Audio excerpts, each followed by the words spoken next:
વલસાડ નવસારી પૂરગ્રસ્તોની વહારે ગુજરાત સરકાર। સુરતના ધોરણો મુજબ વલસાડ નવસારી જિલ્લાઓમાં વેપારીઓ, લારી ગલ્લા ધારકો અને અન્ય અસરગ્રસ્તોને આર્થિક સહાય આપવામાં આવશે।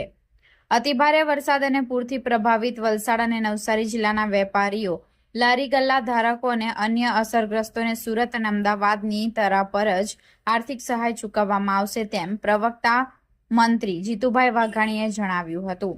વલસાડ અને નવસારી જિલ્લામાં નોંધાયેલા અસાધારણ વરસાદને ધ્યાનમાં રાખી બંને જિલ્લાઓને વિશેષ પ્રાથમિકતા આપવામાં આવી છે।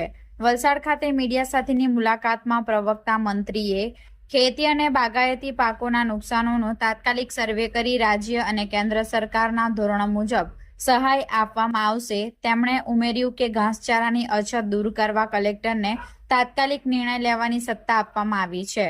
અસરગ્રસ્તોને આ મહિનાથી જ રાશન સહાય આપવાનો નિર્ણય લેવાયો હોવાનું પણ પ્રવક્તા મંત્રીએ જણાવ્યું હતું। કૃષિ મંત્રીએ ઉમરગામ તાલુકાના મોહનગામ, પારડીના ટીઘરા ગામની મુલાકાત લીધી હતી અને તેમની સાથે રાજ્યના નાણાં, શહેરી વિકાસ અને શહેરી ગૃહનિર્માણ મંત્રી કનુભાઈ દેસાઈ અને આદિજાતિ વિકાસ, ખાદી કુટીર અને ગ્રામ ઉદ્યોગ જિલ્લા પ્રભારી મંત્રી નરેશભાઈ પટેલ પણ વિશેષ ઉપસ્થિત રહ્યા હતા।